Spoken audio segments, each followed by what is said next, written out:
Hi there. Before we jump into this week's show, I just wanted to have a quick word with you. If you're hearing this, then it's because you're someone special to me at least. You might assume that because I have a great podcast and know lots of amazing people, that I must be too expensive or too busy to work with you.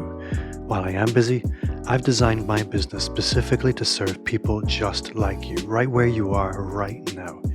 If you're at the beginning of this journey, then you can join the amazing value Personal Brand Business Accelerator. If you use the promo code VIP, you get your first month for £1. That's less than $1. Or you can become a one-to-one coaching client, hire me for speaking, consulting, or workshops anywhere in the world. Just head over to amplifyme.agency and book a discovery call.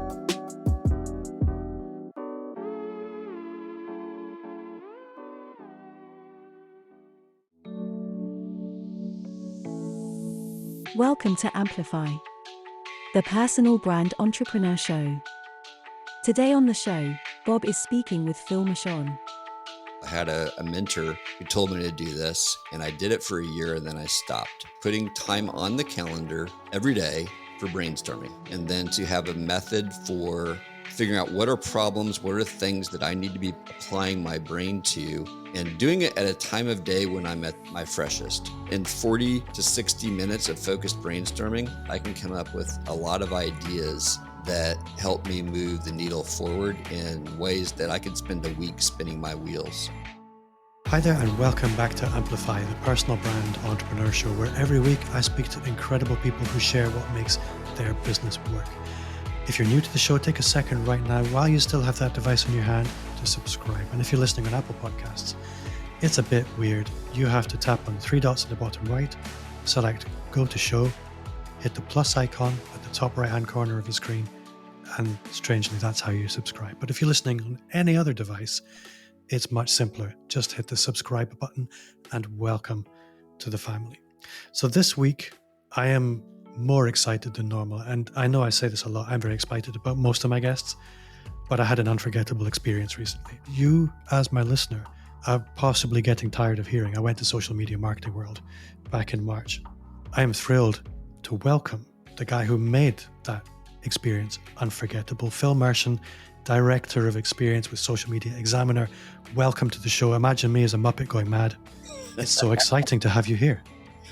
I can picture it now. We're both bald-headed, but if we both had wigs on, we'd be jumping up and down. I love it.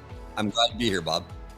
So I had a great time at Social Media Marketing World. A lot of people have a great time at Social Media Marketing World. And I am obviously very interested to know what it takes to put something like that on. And there are lots of questions I have around events and experience marketing in particular. But how long does it take you to pull that off? 10 years. Well, I mean, I'm joking at one level, but serious at another level. We've done the event 9 times, and this would have been our 10th time if there hadn't been a pandemic. And the things that we did this year, we weren't even thinking about in year 1. So I think that's actually really important for anyone who's never done an event. You can't do the first year what you'll be able to do in a few years. So, but in terms of like year to year, we start thinking about the next event pretty soon after we finish. Like we do a debrief and we say, what are the things that we're going to for sure do and not do? Some things get put on pause for a while. And depending on how extensive our planning is and what else we have going on, some members of the team will spend up to 9 months getting ready for it. And people get phased in at different places. Like we lock in certain vendors. We've known like what venue we'll be in for at least a year. Usually, sometimes we've known it for 3 years. So it just kind of depends on a lot of factors. But an event that has anywhere from 2,000 to 5,000 people, you're spending 6 months easy getting ready for it. And some of my event planners on the team would like us to spend 12 months. We're a small business and we have other things we're doing and we need things that are bringing in money. And the event doesn't bring in money all year round. So we need to find other things to do during the off season. So for the listener who doesn't know, paint the picture for me. What is Social Media Marketing World in your eyes? How would you describe it? And I think when I'm done, I'll let you say what it is, unless you've been doing that plenty in other episodes. Our target audience is social media marketers, small business owners, small business marketers, agencies who work with small to medium-sized businesses primarily. We do get large brand marketers coming to the event, but that's not our primary audience. They come because number one, they want to learn and stay on the cutting edge of what's working in social media. But number two, they've come because they want to connect. They want to meet the experts. They want to meet their peers. They want to have conversations about what's really working in the trenches. So they want to hear from the experts in the classroom, so to speak, what's working. But then they want to go into the hallway, go to lunch, go to the bar, go to dinner, go have an excursion and find out what's working and create friendships that will last all year long. And they want to do it in a fun way. San Diego is a great place to do it because it's fun naturally, but they're able to do things there that they can't do back home, sitting at their desk, whether they're in Glasgow like you, or they're in, Timbuktu or wherever they are. They're coming to have an experience together. And that's the important thing. So that's what we try to do is we try to create an opportunity for them to create memorable moments that will last throughout the year, but that lead to transformational moments where they make a change in how they do business. They may make a change in their employment. They may, that's not our goal to get people into new jobs, but it happens often. They realize, oh, I could be doing this. We have people who come to us and realize, I'd like to be doing this full time or whatever. So it becomes a moment, a point in time for people, a pivot moment, if you will, where people are making big decisions. They get the space. We try to create space, both physically, but also mentally and metaphysically, if you will, where people can have the room to think about bigger ideas, bigger conversations that they can't have when they've got a long to-do list and both a boss and maybe a family pressing in on all sides, and there's just not time for that. That's what an event does. It gives you time for things that you can't do. And we try to slow time down to the degree we can so that those conversations can happen. Those aha moments can take place. And I think those aha moments for me are probably the most important thing. The reason social media marketing world was on my task list, or I'm going to call it a bucket list, if I'm honest, my professional and personal bucket list, was I had heard person after person after person who I respect and look up to in the industry say social media marketing world was where everything changed. It was that pivot point, but a pivot point with a capital P, not like making a small pivot in a business, but a giant personal pivot. And I wanted to experience that for myself. And it was real for me. I think one of the things that I find being a content creator, particularly running this podcast, is I know an awful lot of people superficially, but arriving in San Diego with all these superficial connections and deepening them into genuine friendships, genuine connections was nothing short of life-changing. And the way I often describe social media marketing world to anybody that's listening is it's almost become the fixed point around which a whole industry or a whole movement orbits. And I hope that's a nice thing for you to hear, because that probably was never the goal. It was just an event, but it really has become this signal point in the year where a whole industry globally is convening. And I don't think there's another event like it. It's not like a big corporate conference. It really is a community, which I'm really grateful to have discovered. Yeah, I don't know that we thought in year one that we'd become an industry event, but that has been an ambition and a desire. We're one of the few companies that has stayed true to our mission, being trail guides in the social media jungle. And so we've been doing that for 12, 13 years. I think this year will be 13 come October. And so we've not really wavered from that mission too much. We've gotten more focused in certain ways.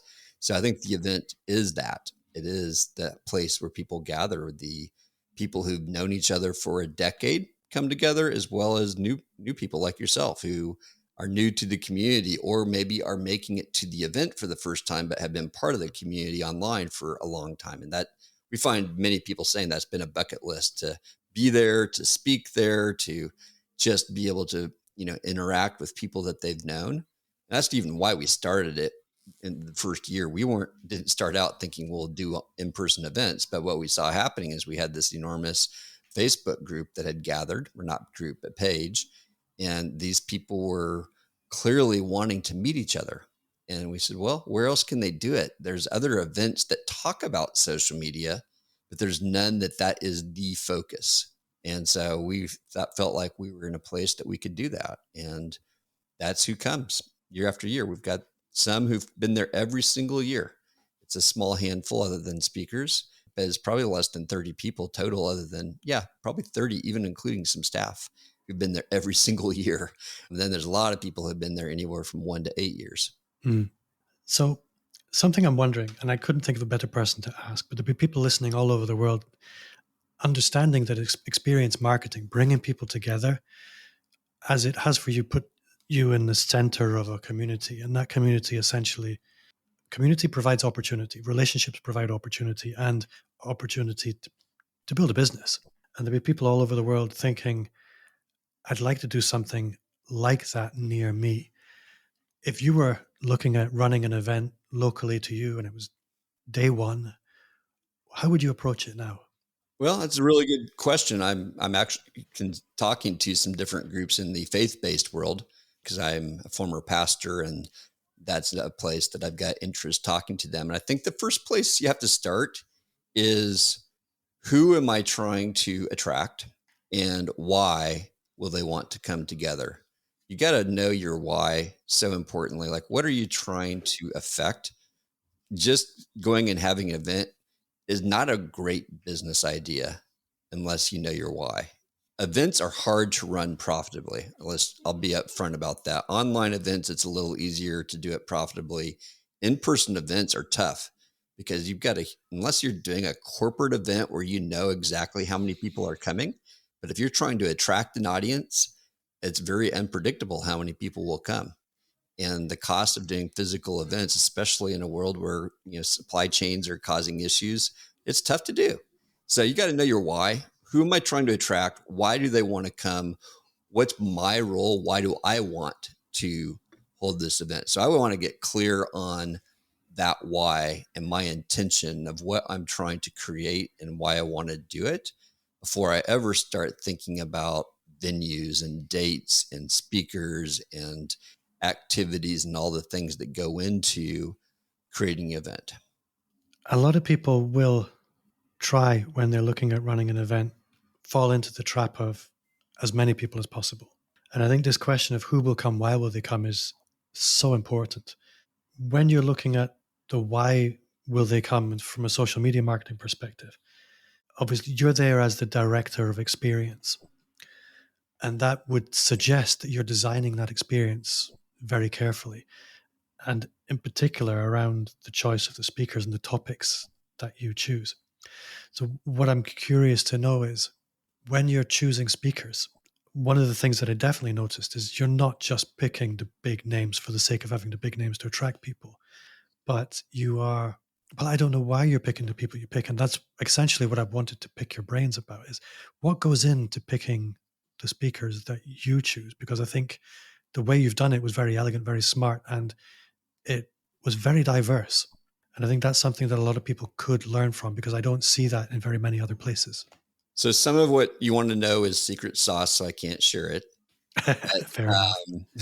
But here's what I can say. And this is self-obvious from studying our lineup year over year. We are intentional about seeking diversity. So we're constantly looking for a diverse array of speakers. And this was the most diverse lineup we've ever had. Maybe not in terms of skin color as much as we would have wanted. And that's because we had some people back out that couldn't do it, last minute. COVID created all kinds of problems. But we for the first time ever, we had more women speak than men.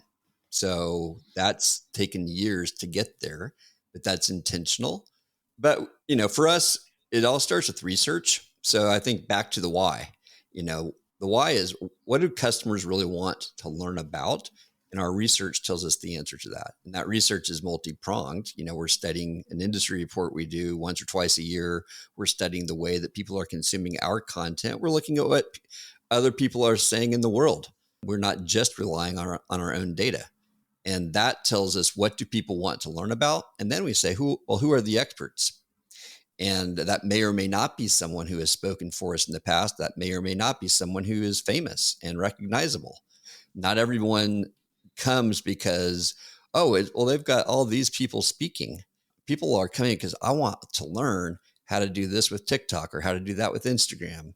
And so they see that those things are being covered and they're like, okay, I'm in, I'm game. And they find out when they get there who these people are in some cases. Like we had a speaker this year who's spoken every year. I won't say the name. And this speaker was surprised how few people in the room knew their name, knew who they were. That was like a shock to them because they've written multiple books and have spoken and been a keynoter. And yet there were a number of people in the room. And, it was a surprise to us as well, not that they didn't recognize the speaker, but that we had a lot more young people at the event this year than we've had ever before. And young people, not just they're younger than me and I've gotten 10 years older since we've been doing this, not that alone, that's true, but also in just like average age of attendees went down this year. And we're not sure why that is, but it happened. And it was like, well, that's interesting. So I think I know who you're talking about. yeah, well, and it doesn't matter really, but I don't want to like shame him. It's but data is so important. That's really what my point was there, is data guides decisions. And I think if you don't have data, you're guessing. And data is only a guide. Like in our case, we thought we were attracting audience A and we ended up attracting a younger audience. And that may be that audience A didn't show up because there were a number of people who didn't travel due to COVID. And if they had shown up, it would have been more what we expected. I don't know. That's a hypothesis. There's really no way to know for sure. I think something that might be feeding into this as well as I think COVID and the virtualization of large parts of the economy has led to people taking social seriously in ways that they haven't before.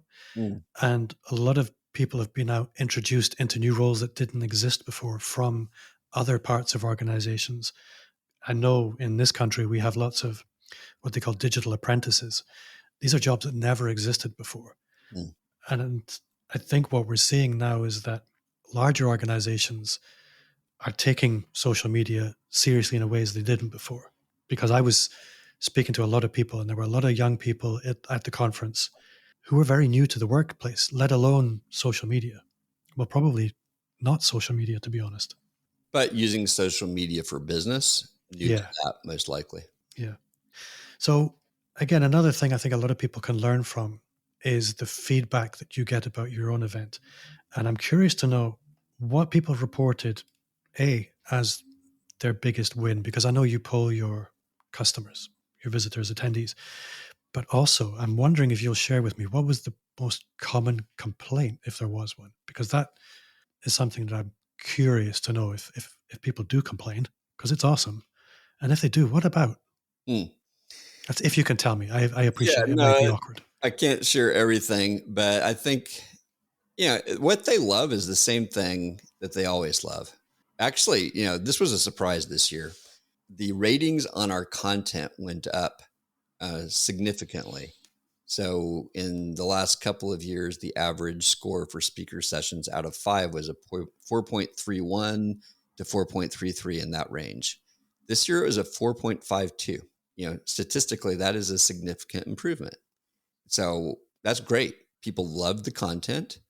And for the most part, they love the connecting. I think if there was a complaint, it's, the COVID, the state of California opened things up like a week or two before we opened the doors for the conference. So we made plans assuming a certain approach to COVID that we didn't have time to adjust. So there were things that maybe if we would have known how it was going to be, we would have done differently. But this is funny, but maybe the biggest complaint that I saw was the line at Starbucks was too long. So they wanted their coffee and they didn't like the convention center coffee that we had. So there you go.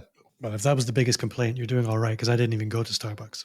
Yeah, and I don't know if that's the biggest, but that's one that was in the feedback, and people were standing in line for lengthy periods of time and missed sessions as a result. And it's like, well, you know what? You chose to do that.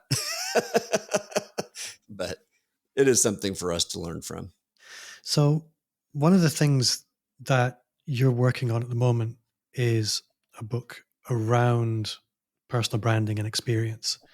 Can you tell me a little bit about what is in that book? Because I know you're not quite done with it yet. Like, you don't have to give to me chapter and verse because you're going to come back when it's ready for other people to buy. But I'm curious to know, what is your perspective on the question of personal branding and what direction you're taking in that book? Yeah, well, it's the working title is Unforgettable: The Art and Science of Making Memorable Experiences. So I'm looking at what makes something memorable, what makes something meaningful, and what is the role of moments within that. So those are like the 3 M's that are the goal. I want something that's memorable, meaningful, and full of moments. And I think if you have enough moments, it's going to create momentum. So that's kind of the goal of the book. But then the the art and science part is I'm looking at the imagery of a baker. And you think about a baker, and I spoke with a baker last week, a master baker, and talked to him about how he goes about designing, literally designing, creating unique breads for the different customers that he has. And he primarily serves restaurants and cafes and places like that who have a unique bread that they want for whatever their application. And the process that he goes through, of the questions that he asks them of what do you want this bread to taste like, feel like when you touch it, when it's in your mouth, how should it absorb the materials you're putting on it? If it's a sandwich or using it for like a soup bowl or something like that, what's it going to smell like? All these kinds of things affect what ingredients he's going to put into it. And it affects how does he choose to bake it? What kind of oven does he use? How much yeast does he use? How long does he let it rise or not rise? All these different factors that go into it. It's pretty much the same thing for an event. If we were talking, Bob, about creating an event for you or for one of your listeners, I would want to have a detailed conversation, and let's try to describe that as best we can by looking at analogies of other places. What are other breads that you've had that are like what you want? What did you like about it? What didn't you like about it? And try to get as much language around that as we can, because we know, not all breads are created equally. Not all events are created equally. And not the event that I produced at Social Media Marketing World is not the right fit, perhaps, for the event that you want to create in Scotland. There's things that should be different. There's things that should be the same. And so understanding what those things are. So this is going to walk through what I look at as the primary ingredients that are included in baking this event. So that's going to be things like your content. That's going to be things like the role of community and connecting. That's going to be things like the crew, the staff, the people that you put the event on with. It's going to include things like all the choices that you're making about things like audio visual, the colors and graphics that you use, the way that you lay the facility out. Includes thinking about the oven, the in the case of an event, it's the venue. Like, where are you holding it? How much control do you have over that venue? Can you choose your own venue? Because the venue is going to say a lot about what you do. I like to say, if you're going to hold an event at a big top tent, it's going to be very different than if you do it in a concert hall or a movie theater or a convention center. All those say something about your event without you saying anything. And so helping you understand all these different factors that go in, and then the way that you put those things together produces the culture of your event. And those are all just the basic ingredients. Then there's secret sauce stuff that you can do that, sets it apart. Like if you think back to bread, if I put raisins in the bread, I don't have to put raisins in bread, but raisins makes it different. I might put cranberries instead of raisins, and that's going to change it. Those are secret sauce ingredients, and events have the same thing. Like, for us, this, we do live music as much as we can. Hardly any marketing events in the world use live music. They're either using a DJ or they're just using canned music. So that sets us apart. It's secret sauce. Is it essential? No, but it makes us what we are. And not everyone loves it, but they know that's what makes us unique, is we're doing something live. Music's part of it. It's part of the DNA of who we are. And we're going to do that as long as we possibly can and can afford it and make something happen with it. So does that give you enough context of where I'm trying to go? It does, absolutely. And actually, I noticed on Instagram recently you've been quite enthusiastic about the Savannah Bananas, which Yes, I have. for a lot of my listeners, it's a baseball team. Google it. But Better yet, go watch them on YouTube, TikTok, or Instagram. Don't well, just yeah, them. Go watch some of their videos and then follow Jesse Cole, their founder, on LinkedIn because he talks about what they're doing and he's very thoughtful about the way he's doing what he's doing. well, I first came across them in Mike Michalowicz's book Profit First, where they were one of the case studies that he used. I didn't do that. Yeah, Okay, cool. and I think it was the story of when they originally bought that baseball team. It wasn't doing very well. And everything that we see now was in order to turn that around. But it worked so well, they just lent into it even further, I believe, anyway. No, it's So, blowing up right now. Like they're getting so much press. yeah. They just were in the New York Times. They are doing a 6-week documentary series on ESPN this summer. HBO just featured them 2 weeks ago on their weekly show. They've exploded on social media from 700,000 followers a year ago, and now they're at 3.4 million followers. But see, I know nothing about them, and I'm following them on Instagram now. I have no interest in baseball whatsoever. What you were talking about in terms of most of what they do has nothing to do with baseball. They could easily do what every other baseball team does and cut out 80% of what they do. But these are the things that make the difference. These are the game changers. These are the secret sauce. And trust me, that secret sauce is working. And again, at social media marketing world, you have ridiculously enthusiastic people in social media marketing world saying hi to everyone. There's surf branding everywhere you go. There's all kinds of stuff happening that you don't need to do. And I think in our personal brands, what you were describing there in terms of designing moments, being memorable, meaningful, in order to achieve momentum. On the one hand, we've got authenticity. On the other hand, we've got being intentional. Authenticity doesn't happen by accident, but a lot of the time when it does happen, it's one dimensional. It follows the line of least resistance. And I think a lot of people in their marketing as organizations and also as personal brands, we follow the marketing line of least resistance. We're not very intentional about all the things that you described. And it's that intentionality that really sets any brand apart. And it is the things that you don't have to do that will make the difference. I don't have to take selfies every other day, but I do it because it's work and it's what I need to do to connect. I like the way that you presented that. It makes a lot of sense. It's one of the things that the Savannah Bananas do that I think is on point to what you're just saying is they've got a culture of experimentation. So Jesse Cole is the founder, and he challenges his team to come up with 5 new experiments every game that have never been done on a baseball field before. And it's okay if some of them fail because they're learning. They're learning their audience. They're learning what works. And they're doing 5 experiments a game instead of 1 because they want to learn that much faster than their competition. But what the experiments are about, I think, is the instructive thing for people thinking about their brand. So what they're doing is they're taking those moments that are either like the assumed, we always do this at baseball games. And they're saying, well, why? What if we didn't do that way? What would change? And their philosophy is fans first. So I'll just give you one quick example.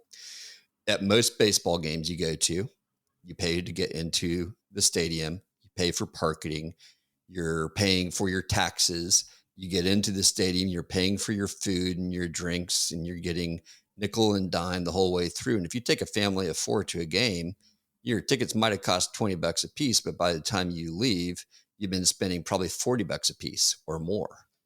Well, at a Savannah Bananas game, it's $20 a piece, period. Like your primary food is covered, your parking is covered, your taxes are covered. There are no extra costs. Now you can buy extra stuff that's not included, but drinks, popcorn, hamburgers, hot dogs, chicken sandwiches, French fries, free, all free. They cooked like 2,000 pounds, I think he said, of meat the night that I was there for 4,000 people. And I saw them. They were like taking trays of food up to these parties, and they were just going, taking it and taking it, taking it. People were eating way more than they needed to because it's free.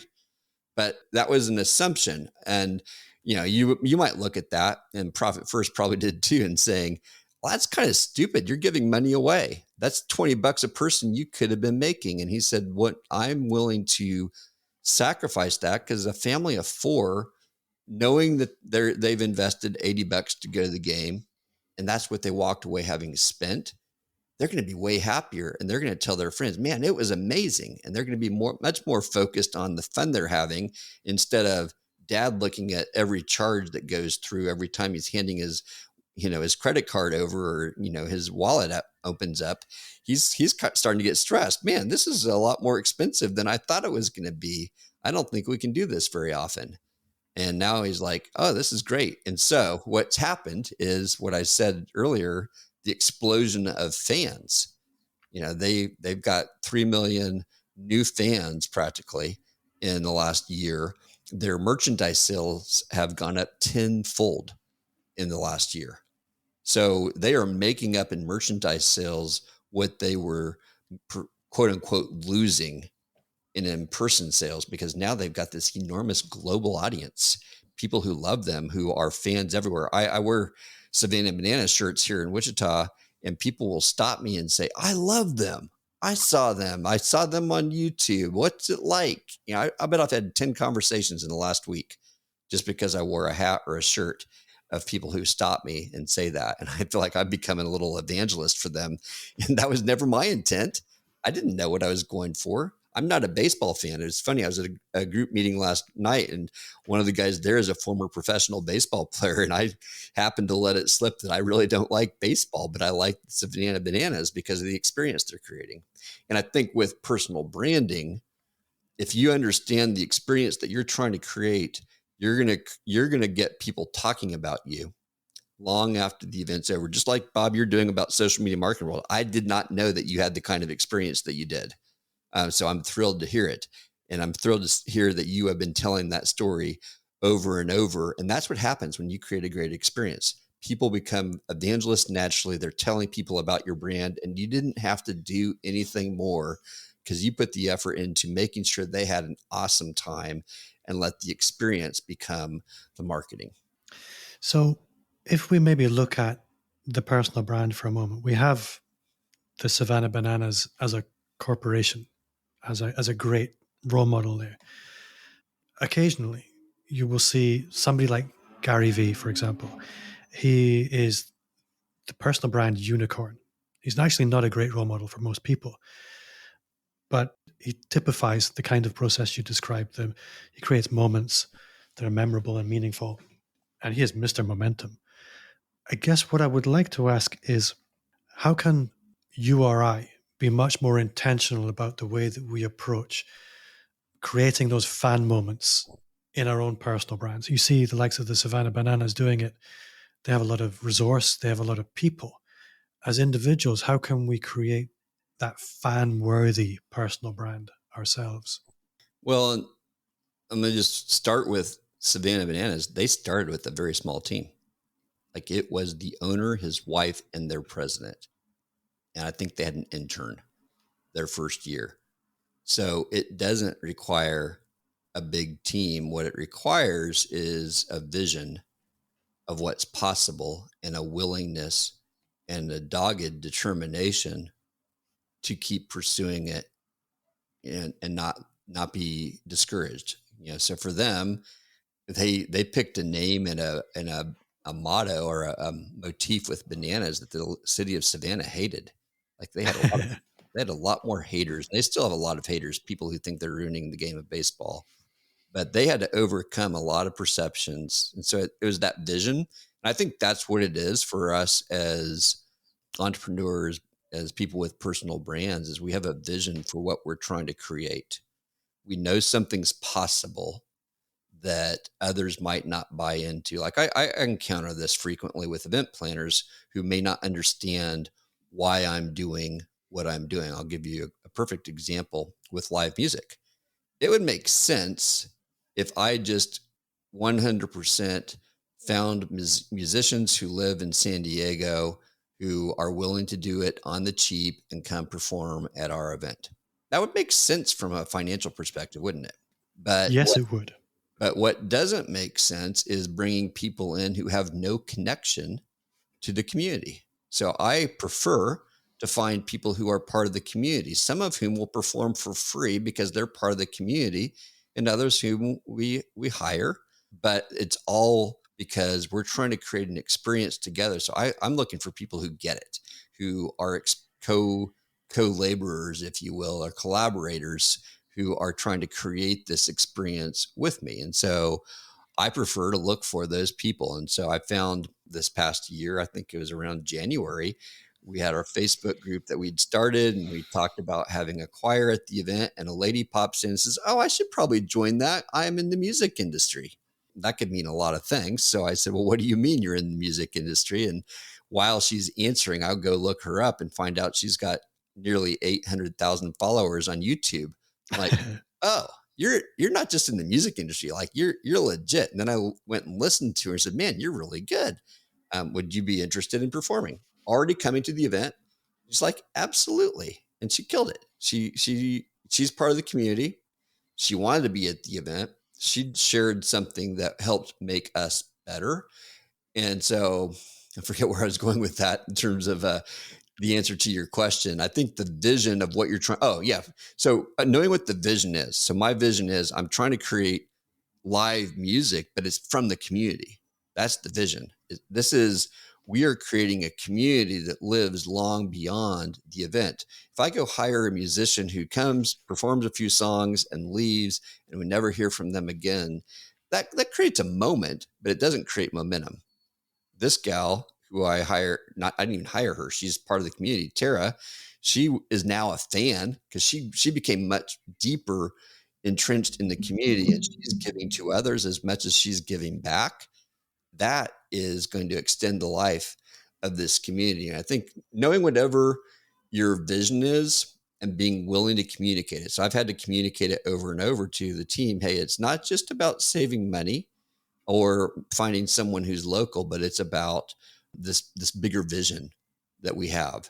And then once they understand the vision, like, oh, I'm on board. But you have to be as the owner willing to go to bat and keep reminding people and not letting yourself get frustrated when they don't get it. And that's hard because I get frustrated when people don't get it. I just like, just let me do my thing. Stop, ask some questions.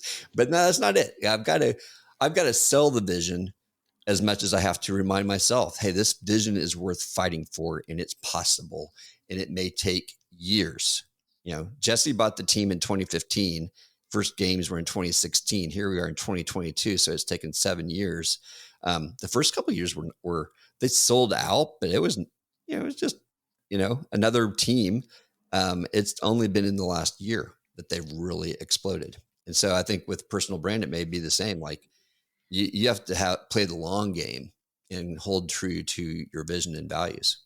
I think what you described there is profoundly important. And I just want to reinforce this. I think a lot of people, when they start out on this journey of being, call it a content creator, personal brand, being an entrepreneur of any kind, really, and even if you're working internally doing social media, your first job is to get to the point where you're surviving, where you're just getting the job done. And I think the mistake a lot of people make is they get trapped there and they're in almost survival mode. And survival mode is just okay. It takes that kind of vision in order for you to climb out of survival mode and to do something that's directed by vision rather than survival. But once you get there, and I think this is what I see in the social media marketing world, and I see it in certain other places, is it's elevated from survival to almost something graceful. It's in a slightly different reality.